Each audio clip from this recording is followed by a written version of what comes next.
menikmati Engkau malam ini.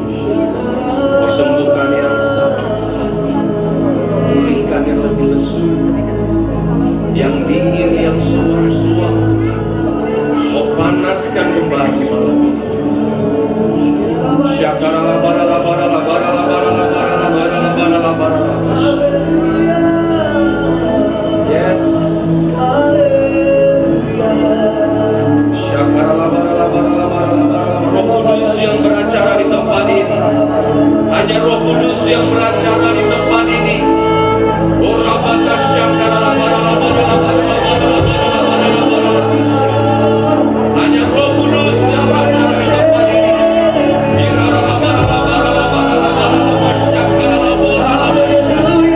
Kemuliaan-Mu Tuhan turun atas tempat ini. Kemuliaan-Mu, kemuliaan-Mu turun atas seluruh tempat ini Tuhan, menjamah setiap kami yang hadir. Tidak ada satu pun yang terlewat. Oralamo, nama taralamo, yene ramo, takaralamo. Haleluya, haleluya. Oh, we need you, we need you, we need you, we need you, Lord. Oh, we need your presence,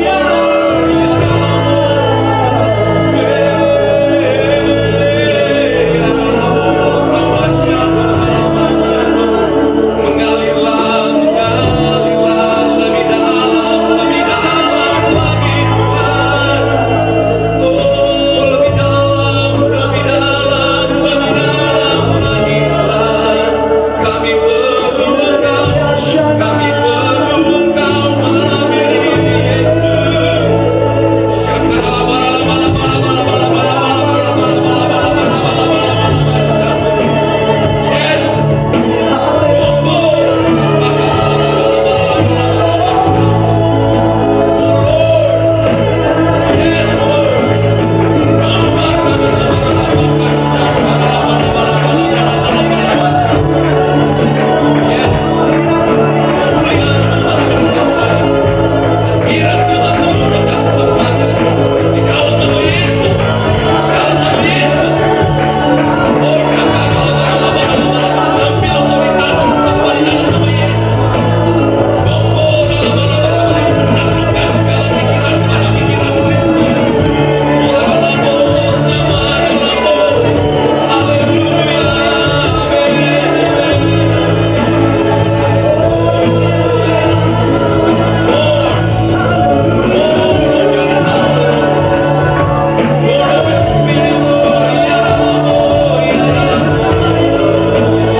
Terima kasih kami tahu Tuhan ada di tempat ini. Itu jauh lebih berharga daripada apapun. Beracara di tempat ini Tuhan. Sampaikan isi hatimu, sampaikan isi hatimu. Biarlah sungguh kebenaran-Mu dinyatakan. Dan kami tahu kebenaran yang dari Tuhan itu akan memerdekakan setiap kami. Terima kasih Bapa, dalam nama Yesus kami berdoa. Sama-sama kita katakan amin. Haleluya. Silakan duduk Bapak Ibu. Shalom, puji Tuhan. Senang sekali kita boleh berkumpul bersama-sama di tempat ini Bapak Ibu Saudaraku sekalian. Ini ibadah yang terakhir malam ini. Udah jam berapa nih? Jam 8. Semoga belum ngantuk, amin. Ya, jangan sampai pas saya khotbah pada tidur semua, udah jam tidur. Amin. Oke, siap mendengarkan kebenaran firman Tuhan? Mari kita buka sama-sama dari Matius 24 Bapak Ibu. Matius 24 ayat yang ke-32. Saya bacakan bagi kita semua. Sudah ketemu ya Bapak Ibu ya? Sudah ketemu? Katakan amin. Oke, saya bacakan. Tariklah pelajaran dari perumpamaan tentang pohon ara. Apabila ranting-rantingnya melembut dan mulai bertunas, kamu tahu bahwa musim panas sudah dekat. Demikian juga jika kamu melihat semuanya ini, ketahuilah bahwa waktunya sudah dekat, sudah di ambang pintu. Aku berkata kepadamu, Sesungguhnya angkatan ini tidak akan berlalu sebelum semuanya ini terjadi. Langit dan bumi akan berlalu, tapi perkataanku tidak akan berlalu. Tetapi tentang hari dan saat itu tidak seorang pun yang tahu. Malaikat-malaikat di sorga pun tidak, dan anak pun tidak, hanya Bapa sendiri. Ayat 37.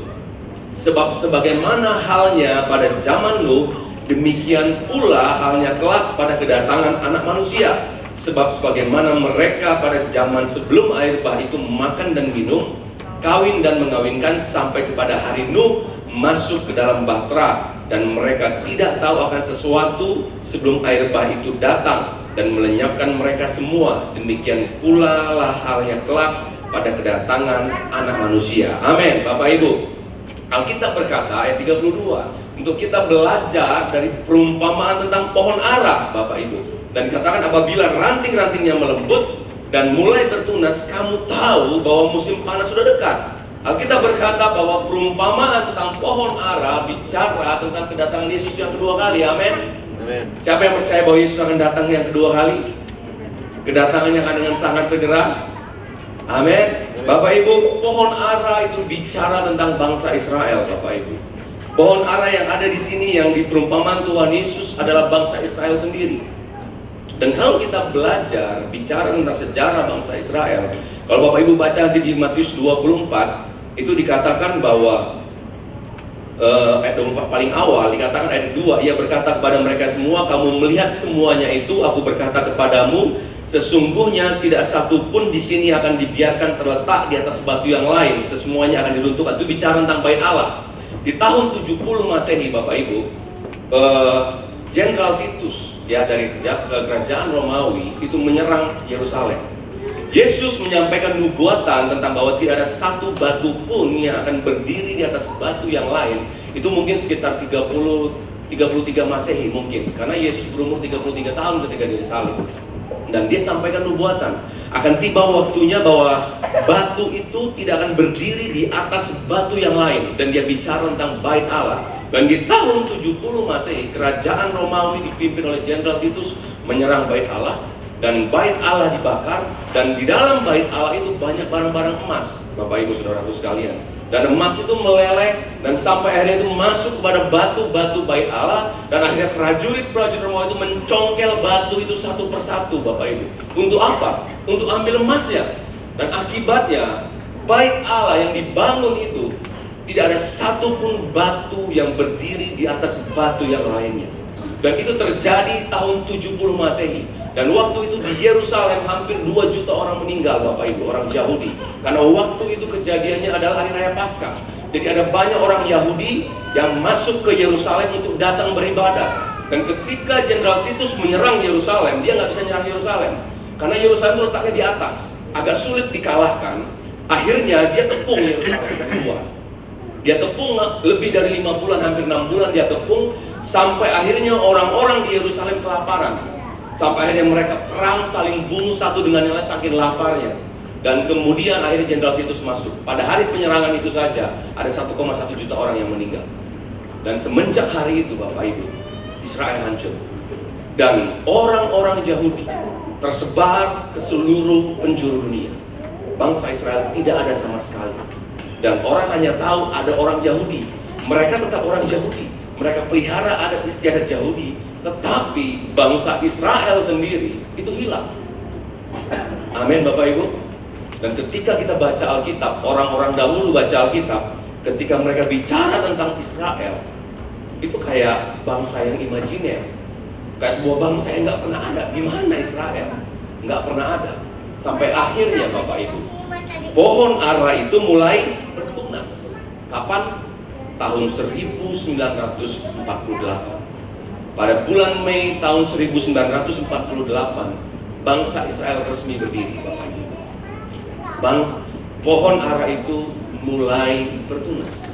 Selama 1878 tahun, kita menunggu dan pohon ara mulai bertunas. Dan akhirnya tahun 48, pohon ara itu bertunas, Bapak Ibu.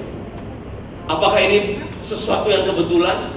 Bukan. Alkitab sudah menubuatkannya.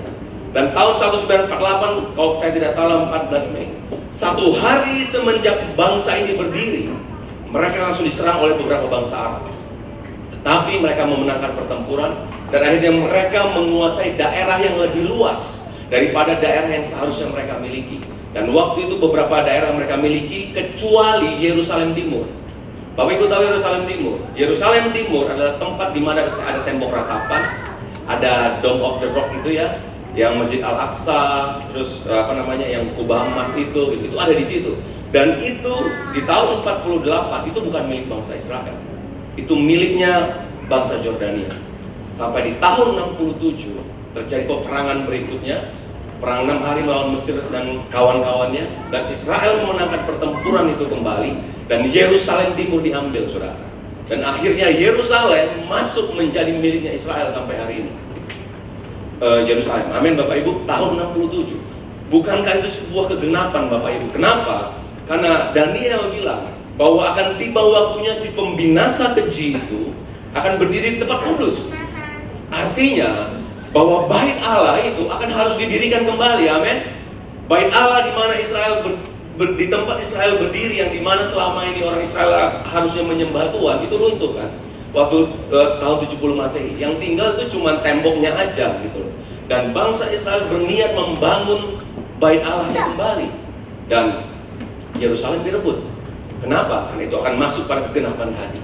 Amin Bapak Ibu. Dan sini kita harus belajar bahwa pohon ara itu mulai bertunas. Amin. Dan nubuatan demi nubuatan Alkitab harus digenapi. Tapi kita nggak tahu kapan Yesus datang. Tapi Alkitab bilang, hendaklah kita belajar, hendaklah kita waspada akan tanda-tanda zaman. Ya, waktunya sudah sangat dekat. Saya nggak tahu kapan. Tapi apakah yang harus kita lakukan ketika waktu-waktu yang sudah semakin mendekat, Bapak Ibu? Alkitab bilang di ayat 37, sebab sebagaimana halnya pada zaman Nuh, demikian pula halnya kelak pada kedatangan anak manusia. Alkitab menyatakan bahwa kedatangan anak manusia akan mirip dengan zamannya Nuh. Amin. Tahu ya Nuh ya? Kepada bengong semua nih, jangan nggak tahu Nuh. Nuh bukan tetangga saya, Nuh yang di Alkitab. Amin. Oke, kita buka sebentar supaya nggak pada bingung. Kejadian 6 yuk, kita buka Kejadian 6.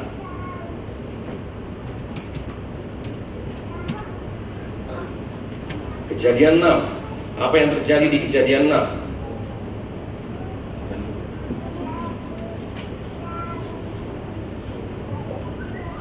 Kejadian 6 ayat yang 9. Saya baca bagi kita semua Bapak Ibu. Oke, riwayat Nuh. Sudah ketemu ya? Inilah riwayat Nuh. Nuh adalah seorang yang benar dan tidak bercela di antara orang-orang sejamannya. Dan Nuh itu hidup bergaul dengan Allah. Nuh memperanakan 3 orang laki-laki, Sem, Ham, dan Yafet. Adapun bumi ini telah rusak di hadapan Allah dan penuh dengan kekerasan. Allah menilik bumi itu dan sungguhlah rusak benar, sebab semuanya manusia menjalankan hidup yang rusak di bumi. Amin. Bukankah hari-hari ini kejadian yang terjadi pada zaman Nuh mirip dengan kejadian zaman kita? Alkitab berkata bahwa di zaman Nuh manusia begitu rusaknya, begitu hancurnya, sampai Tuhan berniat memusnahkan seluruh manusia. Amin Bapak Ibu. Dan hari-hari ini kita belajar sama-sama, kita lihat sama-sama bagaimana kondisi hari ini.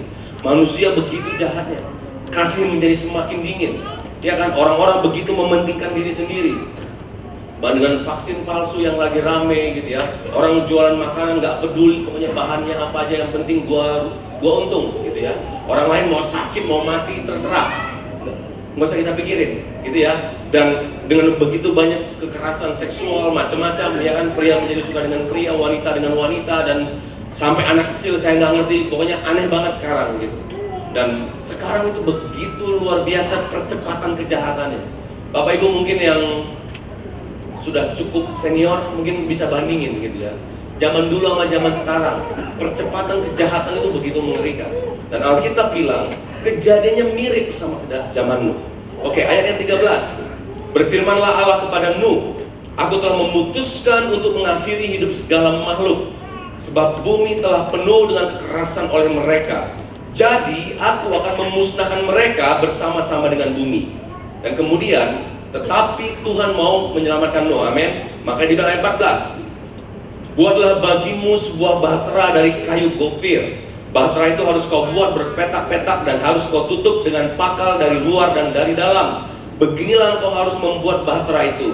300 hasta panjangnya, 50 hasta lebarnya, dan 30 hasta tingginya. Bapak Ibu, 300 hasta itu sekitar 135 meter.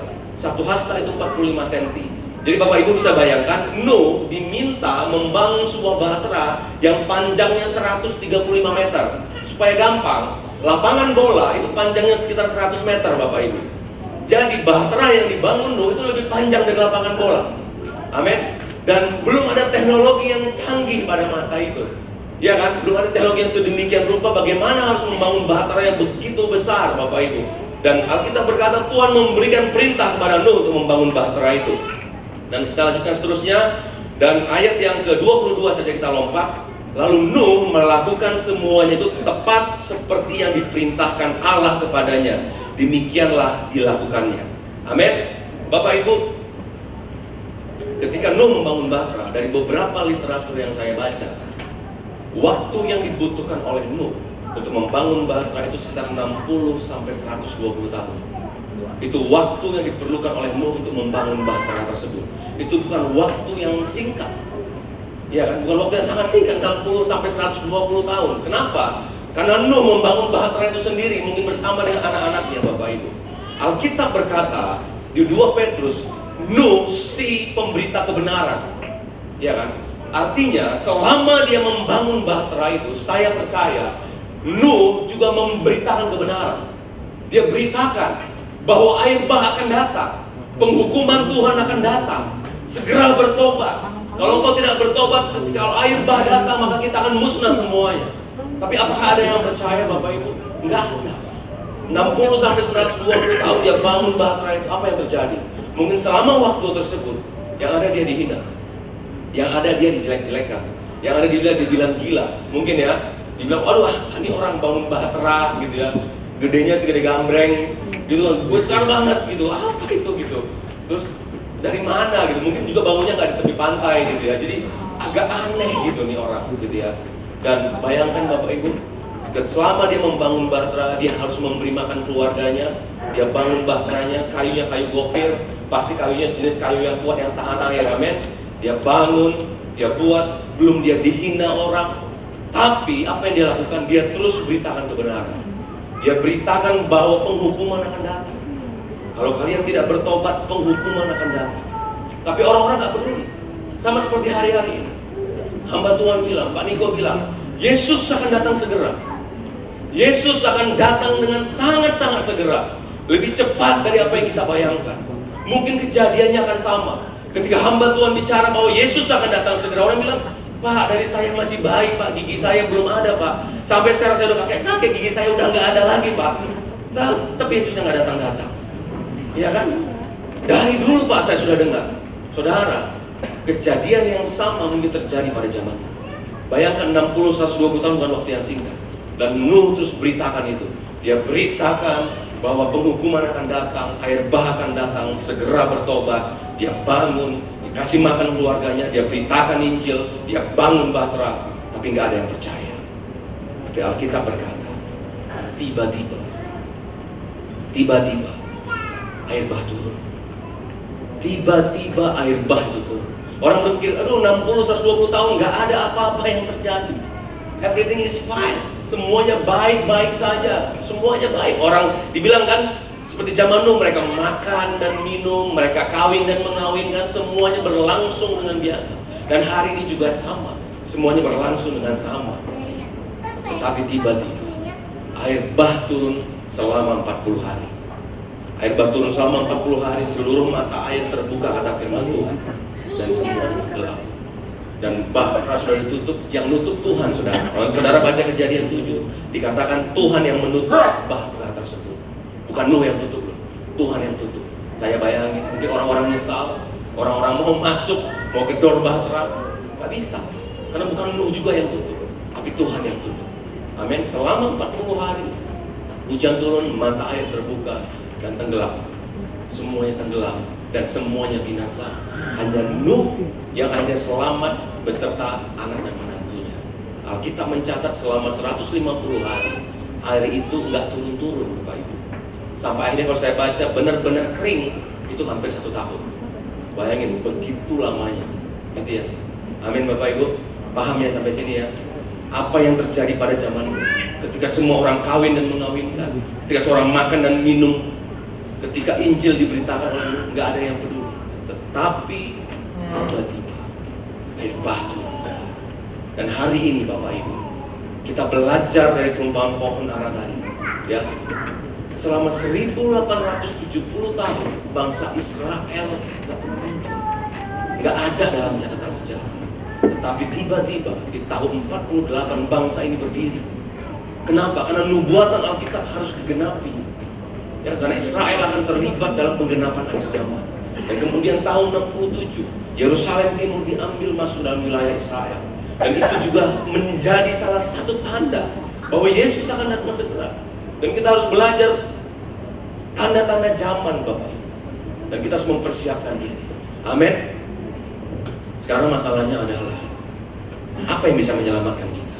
Alkitab mencatat ketika Yesus datang yang kedua kali, maka orang benar akan diangkat. Amin. Dan ketika penghukuman datang kepada orang-orang yang di luar Kristus, orang benar tidak mengalami apa-apa. Mereka namanya menikmati perjamuan bersamanya anak-anak domba. Siapa yang mau diangkat? Amin. Kita semua mau diangkat, amin. Tapi pertanyaannya, sudahkah kita membangun bahtera kita? Amin Bapak Ibu. Yang bisa buat kita selamat adanya bahtera tadi. Kalau kita masuk ke dalam bahtera, maka kita akan selamat. Kita punya bahtera seperti Nuh. Kita tahu hujan akan turun. Dan ketika kita bilang Yesus akan datang segera, tapi apa yang menyelamatkan kita? Apakah kita sudah membangun bahtera itu dalam hidup kita? Saudara bisa bayangin Nuh membangun bahtera seorang diri beserta dengan keluarganya. Dan itu dia nggak punya contoh. Dia nggak punya contoh. Dia nggak tahu belajar dari mana.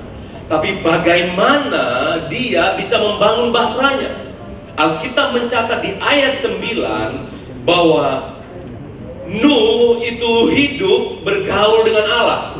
Amin. Dan saya tahu, saya percaya pergaulannya dengan Allah yang membuat dia bisa membangun bahtera tersebut, Bapak Ibu.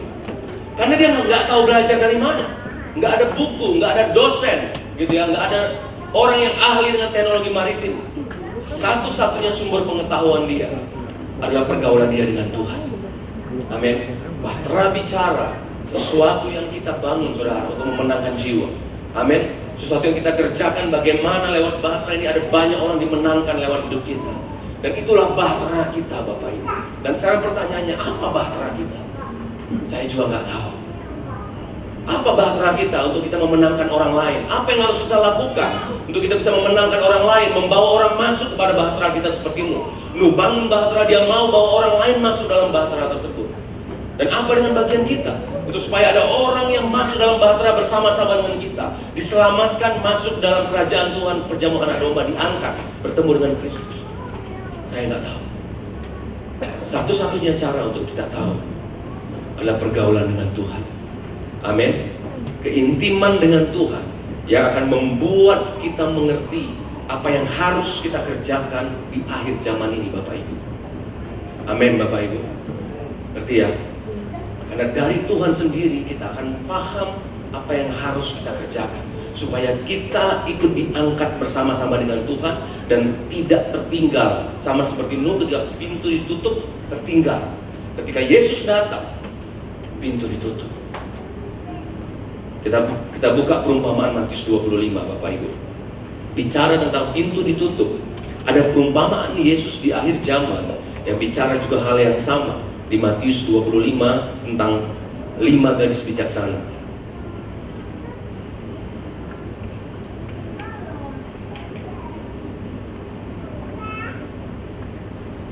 Ya, ceritanya begini Bapak Ibu, saya singkat aja. Ada 5 orang gadis gitu ya, yang mereka adalah teman-teman dari mempelai wanita gitu. Dan mereka membawa pelita, dan ada 10 orang gadis. Alkitab berkata yang membedakan gadis bijaksana dan gadis bodoh hanyalah minyak cadangannya. Sama-sama punya pelita, Tetapi gadis bijaksana, dia punya minyak cadangan. Gadis yang bodoh nggak punya minyak cadangan. Dan akhirnya ketika mempelai itu lama datang, dan tiba-tiba mempelai itu datang, dan gadis yang bodoh melihat pelitanya hampir padam. Pelitanya hampir padam dan dia butuh minyak cadangan. Dan dia butuh minyak cadangan, dan dia minta sama gadis bijaksana. Gadis bijaksana bilang, nggak ada, ini nggak cukup kalau kami bagi sama engkau. Coba beli. Mereka pergi, dan ketika mereka kembali, Alkitab bilang di Matius 25 ayat 10, akan tetapi waktu mereka sedang pergi untuk membelinya, datanglah mempelai itu, dan mereka yang telah siap sedia masuk bersama-sama dengan dia ke ruang perjamuan kawin, lalu pintu ditutup, saudara. Hal yang sama dengan zaman Nuh, pintu ditutup. Kemudian datang juga gadis-gadis yang lain itu dan berkata, Tuan-tuan, bukakanlah kami pintu. Tapi ia menjawab, aku berkata kepadamu, sesungguhnya aku tidak mengenal engkau. Ketika pintu ditutup, karena kita nggak punya minyak cadangan, akhirnya kita nggak ikut dalam perjamuan. Amin, Bapak Ibu. Saudara, minyak cadangan bicara tentang persekutuan kita dengan Roh Kudus. Dan Alkitab bilang, kau harus beli minyak cadangan itu. Saya nggak bilang bahwa persekutuan dengan Roh Kudus bisa dibeli dengan uang. Tidak. Tetapi minyak cadangan bicara keintiman dengan Tuhan yang harus dibayar untuk mendapatkannya. Bapak Ibu, keintiman dengan Tuhan itu tidak bisa terjadi begitu saja. Keintiman itu dibayar. Kenapa? Kenapa kita bisa bilang kita intim dengan seseorang? Kita dekat dengan seseorang. Karena ada waktu yang kita invest dengan orang tersebut. Amin. Ada sesuatu yang kita bayar untuk mendapatkan pengenalan atas orang tersebut. Contoh orang yang berpacaran misalkan, dia punya waktu yang dia investasikan. Amin. Dia punya modal untuk makan bareng gitu kan. Pasti makan, nggak mungkin dong habis makan, Pak, saya nggak punya uang, saya mau bayar pakai cinta aja Pak. Nggak mungkin. Pasti bayarnya pakai uang gitu kan. Perlu dana, perlu waktu untuk investasi di sana. Bapak Ibu, persekutuan dengan Tuhan hal yang sama. Minyak cadangan keintiman kita dengan Tuhan itu harus sesuatu yang dibayar. Pak, saya sibuk. Ya, saya kerja dari pagi sampai malam. Tapi kan Bapak Ibu nggak kerja 24 jam. Benar nggak? Iya kan? Pasti nggak kerja 24 jam. Pasti ada istirahatnya. Ada dong waktu untuk kita bisa bersekutu dengan Tuhan. Ada waktu untuk kita bisa bergaul dengan Tuhan. Kenapa Bapak Ibu? Keintiman dengan Tuhan yang akan membuat hidup kita berbuah. Amin. Keintiman dengan Tuhan yang akan membuat kita mengerti bagaimana membangun bahtera kita. Tanpa keintiman dengan Tuhan, maka hidup kita nggak akan pernah bisa berbuah. Kita buka sebentar Yohanes 15.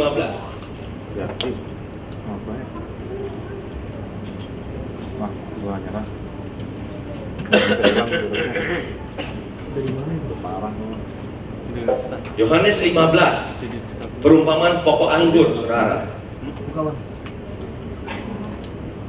Saya baca ayat 5. Akulah pokok anggur dan kamulah ranting-rantingnya. Barang siapa tinggal dalam aku dan aku di dalam dia, ia berbuah banyak. Sebab di luar aku kamu tidak dapat berbuat apa-apa. Alkitab bilang bahwa akulah pokok anggur. Yesus bilang, akulah pokok anggur dan kamu ranting-rantingnya. Bapak Ibu, apakah sebuah ranting harus berusaha untuk dapat berbuah? Nggak perlu. Ketika ranting itu nempel dengan batang, maka dia otomatis akan berbuah. Amin. Ranting nggak perlu berusaha untuk berbuah, Bapak Ibu. Engkau nggak perlu berusaha untuk berbuah. Yang perlu engkau lakukan adalah nempel dengan pokok anggur. Ketika kau nempel dengan pokok anggur, maka engkau akan otomatis berbuah. Buah itu bukan untuk pokok anggur, Bapak Ibu. Ya kan, pokok anggur itu nggak butuh buah. Dia nggak perlu makan buah pokok anggur. Yang perlu makan buah siapa? Yang punya pokok anggur. Ya kan, yang perlu makan buah siapa? Orang-orang di luar sana. Dan artinya Bapak Ibu, anggur yang dihasilkan itu akan berdampak buat orang lain. Hidup kita akan berdampak buat orang lain. Kenapa bisa berdampak? Karena kita intim dengan Roh Kudus. Amin. Saya mau tanya begini. Kalau saya tanya, Bapak Ibu, siapa yang mau hidupnya berbuah? Semua katakan pasti. Ya kan? Siapa yang mau hidupnya berdampak buat orang lain? Semua pasti mau. Siapa yang mau hidupnya berbuah kekal, berdampak kekal? Semua pasti mau. Tapi saya mau kasih tahu Bapak Ibu, Kita nggak pernah bisa menghasilkan sebuah buah yang kekal tanpa keintiman dengan Tuhan. Karena buah yang kekal hanya dilahirkan dari keintiman dengan Tuhan. Kenapa saya bilang begitu? Itu ibaratnya begini. Sama seperti seorang suami dan istri. Ya, keintiman suami dan istri itu yang membuat ada anak yang lahir dalam rumah tangga tersebut. Amin. Kalau kita mau berbuah dalam hidup kita, tapi kita nggak pernah masuk dalam keintiman dengan Tuhan, itu sama seperti seorang gadis, seorang wanita yang belum pernah menikah, dan dia bilang, aku ingin punya anak, aku ingin mengandung seorang anak atau perempuan. Mungkin nggak? Pasti kita bilang nggak mungkin. Nggak mungkin lah. Bagaimana mungkin kamu bisa punya anak kalau kamu nggak menikah? Setuju Bapak Ibu? Hal yang sama yang mau saya pesan saya malam ini. Kalau engkau ingin berbuah dalam hidup, nggak akan pernah bisa tanpa masuk dalam sebuah keintiman, sebuah pergaulan bersama-sama dengan Tuhan. Amin. Tangkap Bapak Ibu, tangkap dulu pesan saya ini. Oh, kita harus masuk dalam pengenalan yang dalam dengan Tuhan. Dan ketika kita masuk dalam pengenalan yang dalam dengan Tuhan, maka otomatis kita akan berbuah. Kita akan tahu apa yang harus kita kerjakan. Kita akan tahu bahtera mana yang harus kita bangun. Kita akan tahu seperti apa cara membangun bahtera tersebut. Kita akan tahu apa yang harus kita lakukan untuk memenangkan jiwa. Kita akan tahu siapa yang harus kita menangkan. Kita akan tahu bagaimana kita melakukannya. Kenapa? Karena Tuhan adalah sumber inspirasi kita. Amin. Tanpa itu, nggak mungkin hidup kita bisa berbuah kekal. Amin. Dan saya mau bilang tadi, tanpa bahtera dalam hidup, ketika Yesus datang yang kedua kali, nggak akan mungkin kita diangkat. Kita harus mengerti ini Bapak Ibu. Saya mau menanamkan pesan. Saya nggak tahu Yesus datang kapan, tapi saya tahu, saya sangat yakin akan datang dengan sangat-sangat segera. Pak Niko juga bilang seperti itu selalu. Lebih cepat dari apa yang kita bayangkan. Dan kalau Bapak Ibu belajar tanda-tanda zaman, harusnya kita harusnya kita mulai berhati-hati. So apa yang harus kita lakukan? Kita harus masuk secepat-cepat untuk menyelesaikan pekerjaan Tuhan. Amin. Kita harus bangun bahtera kita secepat-cepatnya. Amin Bapak Ibu. Apakah engkau sudah mulai membangun bahteramu? Apakah sudah mulai mengerjakan bahteramu?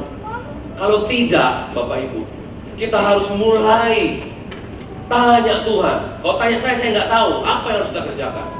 Tapi kita harus masuk pada keintiman dengan Tuhan. Kita harus masuk pada persekutuan dengan Tuhan. Dan kita tidak akan mengerti. Rasa lapar dan haus akan Tuhan, tiba-tiba Tuhan akan bilang, kamu pergi ke si A, doakan dia. Tiba-tiba kita tahu, wah kamu harus beritakan Injil kepada si B, karena dia mungkin sedang ada masalah. Beritakan kabar baik. Kita nggak pernah tahu Bapak Ibu. Pernah nggak Bapak Ibu ngobrol sama orang? Kita nggak tahu. Tapi Tuhan suruh datangin orang tersebut. Dia datangin. Kita ngobrol-ngobrol, ternyata dia punya banyak masalah. Dan ketika kita ngobrol, wah ternyata kita beritakan Injil. Waduh dia senang banget saudara. Dan dia dilawat Tuhan. Dia dijamah Tuhan. Dia bertobat. Tapi keintiman dengan Tuhan akan membuat kita berbuah. Amin Bapak Ibu.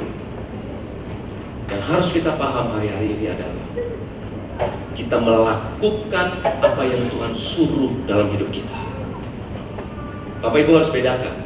Pak Niko selalu bilang, bedakan melayani Tuhan dan melayani pekerjaan Tuhan. Bedanya apa? Melayani Tuhan, kita melayani Tuhan secara pribadi, diam di kaki Tuhan, masuk dalam keintiman dengan Dia. Melayani pekerjaan Tuhan. Saudara mungkin sibuk di gereja. Pak, saya ini orang paling sibuk Pak di gereja. Dari pagi, saya harus menghias gereja. Siang saya sapu gereja. Malam, saya bersih-bersihin semua AC. Semuanya saya sibuk lah Pak. Di gereja saya orang paling sibuk Pak. Tapi apakah kita sedang masuk dalam keintiman dengan Tuhan? Dan saudara dan Tuhan yang tahu. Makanya di Matius 7:25 dibilang kan, bukan orang yang berseru-seru kepadaku yang akan diselamatkan, tapi orang yang melakukan kehendak Bapakku yang di surga. Ada yang bilang, Tuhan kami bernubuat demi namamu, kami melakukan mujizat demi namamu. Tapi Tuhan bilang, aku tidak mengenal engkau. Kenapa nggak kenal? Karena nggak pernah masuk dalam keintiman. Bapak Ibu, kita harus hati-hati. Kesibukan dalam pelayanan atau kesibukan dalam kerjaan, dan saudara kerja kaya raya dan saudara sambung sumbang penginjilan, dan saudara merasa saudara sudah berbuat banyak. Hati-hati saudara. Itu semua tidak bisa menggantikan keintiman dengan Tuhan. Amin. Kesibukan di gereja tidak bisa menggantikan keintiman dengan Tuhan. Banyaknya donasi kepada penginjilan tidak bisa menggantikan keintiman dengan Tuhan. Kita buka sebentar Lukas 10. Lukas 10. Kisah Marta dan Maria yang sudah sangat sering kita baca. Sebentar ya.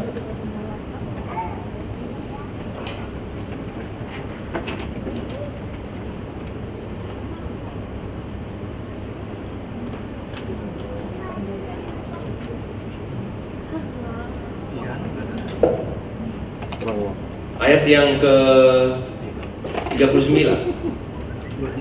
Perempuan itu, Marta, ya Lukas 10:39. Perempuan itu mempunyai seorang saudara yang bernama Maria. Maria itu duduk dekat kaki Tuhan dan terus mendengarkan perkataannya. Sedang Marta sibuk sekali melayani. Yang mendekati Yesus dan berkata, "Tuhan, tidakkah Engkau peduli bahwa saudaraku membiarkan aku melayani seorang diri? Suruhlah dia membantu aku." Tapi Tuhan menjawabnya, "Marta, Marta, engkau khawatir dan menyusahkan dirimu dengan banyak perkara. Tapi hanya satu saja yang perlu. Maria telah memilih bagian yang terbaik yang tidak akan diambil daripadanya." Yesus memuji Maria. Kenapa? Karena Maria memilih dia mendekati Yesus. Sedang Marta sibuk melayani. Tapi Tuhan nggak muji Marta loh. Dia mujinya Maria. Tapi tahukah Bapak Ibu, awalnya Marta juga dia mendekati Yesus. Kalau Bapak Ibu baca dalam bahasa Inggris, saya baca dalam bahasa Inggrisnya, Lukas 10 ayat yang ke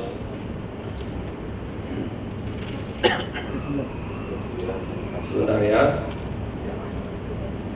Ayat yang 39.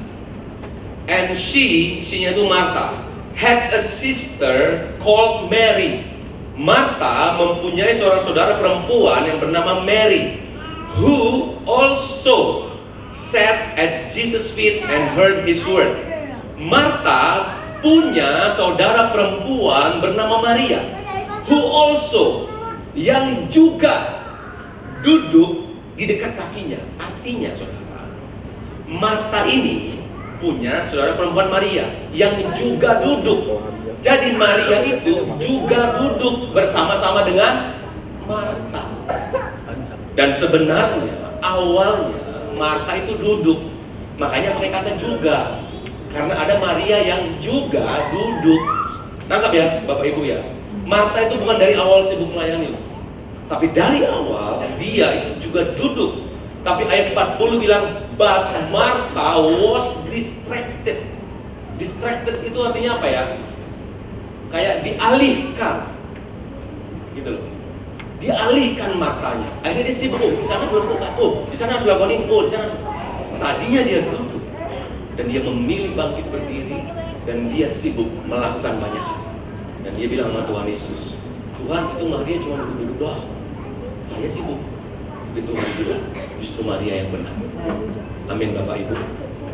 Kita harus sama-sama mengerti kesibukan kita, apapun yang kita kerjakan, entah kau pelayanan, entah kau bekerja, entah apapun kalau untuk menolong orang lain, itu gak bisa dibandingkan dengan keintiman dengan Tuhan. Tidak bisa menggantikan duduk di kaki Tuhan. Amin. Dan Alkitab bilang minyak cadangan itu harus dibeli. Artinya Bapak Ibu, ketika Yesus menjelang kedatangan Yesus yang kedua kali, kita harus beli minyak cadangan kita. Kita harus siapkan punya keintiman dengan Tuhan setiap hari. Dengan cara apa? Masuk pada keintiman dengan Tuhan. Baca firman dan bangun lebih pagi. Masuk dalam persekutuan dengan Tuhan sepanjang hari. Pak, saya nggak sempat kalau pagi-pagi atau sore terlalu sibuk. Saya mau bilang Bapak Ibu, persekutuan dengan Tuhan itu nggak hanya masuk dalam kamar. Apakah emang Tuhan hanya ada di kamar kita? Enggak kan? Tapi Tuhan ada di mana saja. Dan karena darah Yesus, Bapak Ibu, kita bisa masuk ruang Maha Kudus kapanpun. Amin. Kalau zaman dulu bangsa Israel harus datang ke bait Allah gitu, itu pun nggak bisa masuk, hanya imam besar yang bisa masuk. Imam besar hanya bisa masuk setahun sekali untuk mengadakan pendamaian. Tetapi kita bisa masuk kapan saja ke ruang Maha Kudus di mana hadirat Tuhan ada. Artinya sedang apapun kita, roh kita bisa bergaul dengan Tuhan. Amin Bapak Ibu. Makanya Alkitab bilang kau harus merenungkan firman siang dan malam.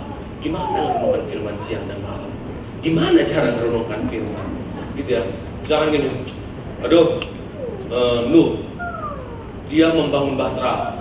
Nuh itu bangun bahteranya pakai gergaji, pakai kampak ya. Pikir lagi. Gergajinya warna merah apa warna biru ya? Bukan begitu merenungkan Bapak Ibu. Itu nggak penting. Nggak penting banget gitu loh.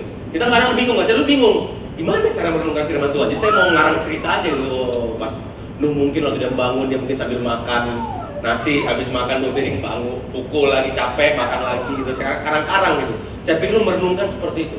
Tapi merenungkan firman nggak begitu Bapak Ibu. Merenungkan firman adalah kita mendoakan firman. Contoh, Yeremia 17 berkata begini, diberkatilah orang yang mengandalkan Tuhan. Ia akan seperti pohon yang ditanam di tepi aliran air. Apa saja yang diperbuatnya berhasil. Amin ya. Tangkap ya Bapak Ibu ya. Itu kan firman Tuhan. Gimana cara merenungkannya? Bapak Ibu, sepanjang hari ketika engkau bekerja, ketika engkau menyetir, naik motor, jalan kaki, nyuci baju atau masak atau apapun aktivitasmu, engkau bisa doakan merenungkan firman. Engkau bilang, Tuhan, aku mau mengandalkan Engkau sepanjang hari ini. Apapun yang aku kerjakan Tuhan, aku akan andalkan Engkau. Karena aku tahu ketika aku mengandalkan Engkau, aku akan diberkati. Yang aku kerjakan ini akan berhasil Tuhan. Ini aku sedang bekerja Tuhan, aku sedang jualan, aku sedang menawarkan sesuatu. Aku percaya Tuhan, Engkau yang menolong orang tersebut. Aku mengandalkan Engkau, bukan kekuatanku. Aku percaya ketika aku mengandalkan Engkau, aku akan berhasil. Amin. Terus Bapak Ibu, sepanjang hari ucapkan itu, doakan, dan firman-firman Tuhan yang lain. Tergantung situasi apa yang kau hadapi. Itu sebabnya kita perlu tahu banyak firman.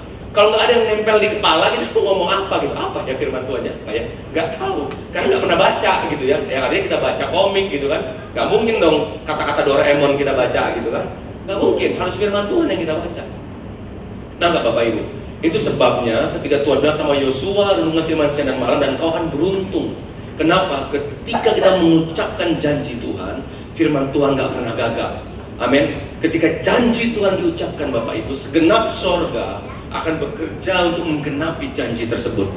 Itu sebabnya ada Alkitab ini sama, benar ya. Tetapi ada orang Kristen yang berhasil, ada orang Kristen yang gak berhasil.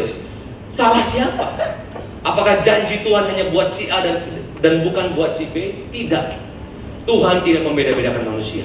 Tapi ada yang orang Kristen yang A mempercayai firman Tuhan, memperkatakannya, mengimaninya sampai itu menjadi kenyataan dalam hidupnya. Amin Bapak Ibu. Itu sebabnya hari-hari ini saya mau bilang Bapak Ibu, kita harus mulai sisihkan waktu kita. Berikan waktu yang terbaik buat Tuhan.